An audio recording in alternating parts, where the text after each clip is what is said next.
Welcome to the History AI podcast, where the past comes alive with facts, anecdotes, and a dash of humor. Here are your hosts, Chuck and Marco. Hey there, history buffs. Welcome back to the History AI podcast, where we dive into the stories of the past and bring them to life. I'm Chuck, the guy who can't resist a good sword fight. And I'm Marco, your resident fact-checker and occasional medieval trivia champion. We're so excited to have you here for another episode of historical dives, tall tales, and a healthy dose of curiosity. That's right. And before we get started, a quick reminder, if you love what we're doing, please hit that subscribe button and leave us a 5-star review. It helps more than you can imagine. It's like giving us the medieval version of a knight's shining armor. Exactly, your reviews help us reach more listeners and keep bringing you fascinating stories like today's. Speaking of which, we're turning our attention to one of Spain's most legendary figures, the man known as El Cid. El Cid, the knight, the mercenary, the hero, the, complicated guy. We're going to unpack his life, his legends, and why he's still such a big deal nearly 1,000 years later. So buckle up, because this episode is going to be a ride through medieval Spain, with all its shifting alliances, epic poetry, and sword fights. Let's get started. All right, Marco. Before we jump into the swashbuckling sword fights, let's set the scene. Spain in the 11th century was kind of like the ultimate medieval chessboard, wasn't it? Absolutely.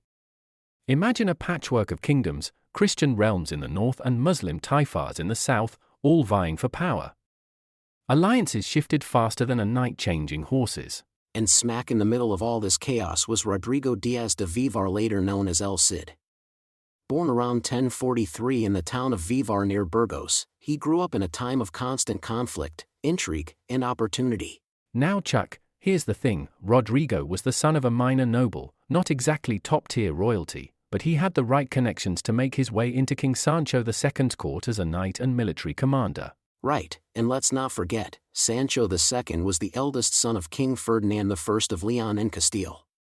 But when Ferdinand died, he split his realm between his sons. Sancho got Castile, Alfonso got Leon, and Garcia got Galicia. Let's just say, brotherly love was not on the menu. No kidding. Sancho went to war against his brothers to reunite the kingdom under his rule, and guess who was right there at his side? Our man, El Cid. So from an early age, Rodrigo was in the thick of power struggles, learning not just how to fight but how to navigate the tangled web of medieval politics. And that's where his reputation as both a hero and a mercenary started to take shape. Exactly, because after Sancho's assassination, El Cid had to pivot and swear loyalty to Sancho's brother, Alfonso VI. That's when things really started to get complicated for Rodrigo: exile, alliances with Muslim rulers, the siege of Valencia. But we'll get to that soon enough. One thing's for sure, Spain in El Cid's time wasn't a black and white world of Christians versus Muslims. It was messy, multicultural, and full of shifting loyalties, and that's exactly where El Cid thrived. A perfect setup for a legendary story that's equal parts history and myth. And speaking of legends, let's talk about the man behind that larger-than-life reputation. Let's do it. Alright, so we've got El Cid at the court of Alfonso VI, trying to navigate the treacherous waters of medieval politics. But this is where the story takes a dramatic turn into Rodrigo's exiles. And Chuck, there's not just one exile, but two. That's right. Let's unpack the first one. After Sancho's death, and some serious suspicion that Alfonso might have had a hand in his brother's assassination, El Cid had to swear loyalty to Alfonso. That meant kissing the ground, swearing an oath of allegiance, and, let's be honest, probably watching his back every second. Exactly. And though Rodrigo proved himself a capable commander in Alfonso's campaigns, including fighting against the Muslim Taifa kingdoms, court politics eventually caught up with him. Around 1081, El Cid got into a dispute with Count Garcia Ordóñez, one of Alfonso's top men, during a campaign near Seville. And this wasn't just a minor scuffle. El Cid raided the territory of Seville, which was actually paying tribute to Alfonso. So in Alfonso's eyes, Rodrigo had just disrupted a pretty lucrative political arrangement. That gave Alfonso the perfect excuse to exile him. So, banished from his homeland, El Cid was forced to become, for lack of a better term, a freelance knight. And here's where things get really interesting. Instead of sulking or hiding in a monastery, Rodrigo headed straight for the Muslim Taifa of Zaragoza and offered his services to its ruler, al-Muqtadir. Can we just pause and appreciate how unpredictable that was? This is a Christian knight, fighting for a Muslim emirate, all while the Christian kingdoms were supposedly at odds with the Muslim taifas. But in reality, everyone was cutting deals behind the scenes. Exactly. Rodrigo fought with Muslim armies against other Muslim states, and sometimes even against other Christian forces, depending on who was paying him. His military genius was on full display, earning him respect from his Muslim allies and even the nickname El Cid, from the Arabic al-Sayyid, meaning the Lord or the Master. The guy was basically a medieval military contractor, think Blackwater, but with chainmail. Totally. And during his time in Zaragoza, El Cid honed his reputation as a fearsome and pragmatic commander. He wasn't fighting for ideology, he was fighting for survival and influence. Eventually, in 1086, Alfonso found himself in a bind after the disastrous defeat at the Battle of Zaragoza against the Almoravids, a powerful North African Berber dynasty. Alfonso needed every capable commander he could get, so guess who got the call back? But, and here's the twist, his relationship with Alfonso remained tense. Their trust was always in question. That's why, after a few years back in Alfonso's service, El Cid found himself exiled again in 1089, after another political falling out during a failed military campaign against the fortress of Aledo. So once more, El Cid returned to the life of a mercenary. But this time, he set his sights on something bigger, Valencia. He realized he could carve out his own independent power base. He switched from serving others to becoming a ruler in his own right. That's where El Cid's story shifts from hired sword to legend. Let's set the scene. Picture it, Valencia, one of the wealthiest and most cosmopolitan cities in medieval Spain, located on the Mediterranean coast. At the time, it was ruled by Muslim emirs but was caught between the Christian kingdoms of the north and the powerful Almoravids from North Africa. It was a prize that everyone wanted. And after his second exile in 1089, El Cid saw a golden opportunity. Instead of taking sides, he decided to play the power game himself. He launched a long and complex siege of Valencia that stretched on for nearly 2 years. 2 years? Can you imagine that? Siege warfare in the 11th century was no walk in the park, it was brutal. Starvation, disease, constant skirmishes. El Cid was a master of psychological as well as military tactics.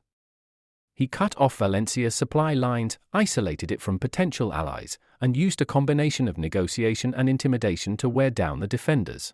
Exactly. And get this, during the siege, El Cid didn't just fight against Muslims. At different times, he formed temporary alliances with local Muslim factions and even with other Christian forces, depending on what suited his strategy best. He was the ultimate political chameleon. By 1094, after a long and grueling siege, Valencia finally surrendered. El Cid entered the city triumphantly and established himself as its ruler, effectively making himself a semi-independent warlord. He was nominally under Alfonso's authority, but let's be honest, he was calling the shots. And what a ruler he was. He maintained a multicultural court, with Christians, Muslims, and Jews all playing roles in the administration of the city. He imposed heavy tribute on the local Muslim population but also employed Muslim soldiers in his own forces. It was an arrangement of pragmatism over ideology. That's a key point. El Cid wasn't just a Christian hero fighting Muslims. He was a savvy leader who understood the complexities of ruling a diverse and contested city. He built a strong defensive system, bolstered the economy, and even minted his own coins with his name in Latin, Campedoctor, the champion. And let's not forget that during his rule, he continued to fend off challenges from the Almoravids, who were determined to push the Christians out of Valencia. El Cid held the city until his death in 1099, defending it against repeated Almoravid attacks. And here's where the legend really takes over. According to El Cantar de Mio Cid, the epic poem that immortalized him, even death couldn't stop Rodrigo Díaz. The story goes that after he died, his followers dressed his body in armor, placed him on his horse Babica, and rode him out to face the enemy one last time. His mere presence terrified the Almoravids and led to a final victory. That's the stuff of legends. Now, historians are pretty sure that's more myth than fact, but it shows how El Cid's story was transformed from a historical figure into a symbol of Christian chivalry and heroism during the Reconquista. Exactly. His legend grew over the centuries. He became Spain's national hero, the subject of epic poetry, operas, and even Hollywood films. But beneath all that, there was a real man, complicated, pragmatic, and brilliant, who navigated the messy politics of medieval Spain to leave a legacy that endures to this day. And that's why, even nearly 1,000 years later, El Cid still captures our imagination, because he was a product of his time, and yet he transcended it. Alright Marco, we've talked about El Cid the warrior, the exile, the ruler of Valencia. But what happened after his death, and how did his legacy evolve over time? Great question. Let's start with the immediate aftermath. El Cid died in 1099, and his widow, Jimena Diaz, tried to hold on to Valencia. But the Almoravids, that powerful Berber dynasty from North Africa, launched relentless attacks. By 1102, Jimena was forced to abandon the city, and Valencia fell back under Muslim control. So in some ways, his conquests didn't last. But his legends certainly did. Just a few decades later, Spanish poets and chroniclers started to turn Rodrigo Díaz into something bigger than life, the campeador, the undefeated champion of Christianity. Exactly. The most famous piece of this legendary puzzle is El Cantar de Mio Cid, the epic poem written in the early 12th century. It's the oldest surviving epic poem in the Spanish language, and it's a fascinating blend of fact and fiction. The poem transforms El Cid into a chivalric hero who embodies the ideals of loyalty, honor, and Christian virtue. But here's the twist: the historical El Cid was way more complex. He fought for both Christian and Muslim rulers, switched allegiances when it suited him, and prioritized his own survival and ambitions over any single cause. That complexity is often overshadowed by the nationalist hero image that developed later, especially during the 19th century. Right, during the Romantic era, Spanish writers and nationalists seized on El Cid as a symbol of the Reconquista, the centuries-long Christian struggle to reclaim the Iberian Peninsula from Muslim rule. They cast him as the ultimate Christian knight, fighting to purify Spain of Muslim influence. But historians know that the real Rodrigo Díaz was a man who navigated a multicultural and multi-faith world. And that's what makes his legacy so fascinating, and so relevant even today. He's a reminder that history is complicated. El Cid wasn't just a hero of one faith or one people. He was a man who lived in a time when survival meant forging alliances across cultural and religious lines. And let's not forget his enduring place in popular culture. We're talking about everything from the 1961 Hollywood film El Cid with Charlton Heston, which, let's face it, turned him into a larger-than-life hero, to modern Spanish television series, novels, and even video games. His name still resonates. Absolutely. And even in Spain today, his tomb in Burgos Cathedral is a major tourist destination.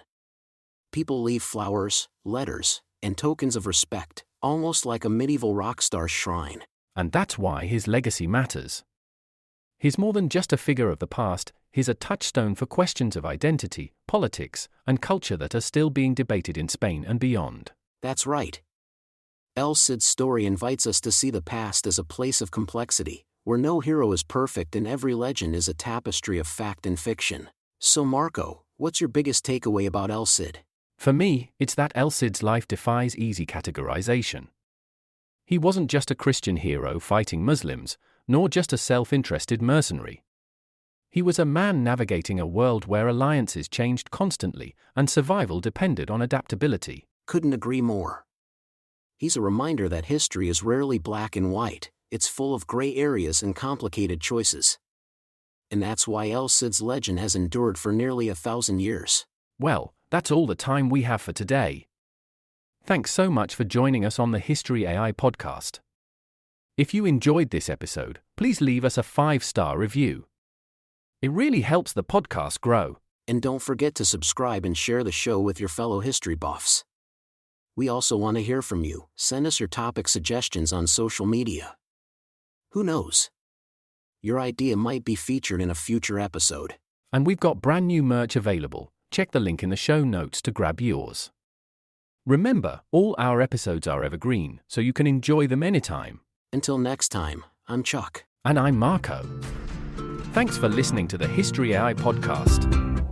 Stay curious and keep exploring history.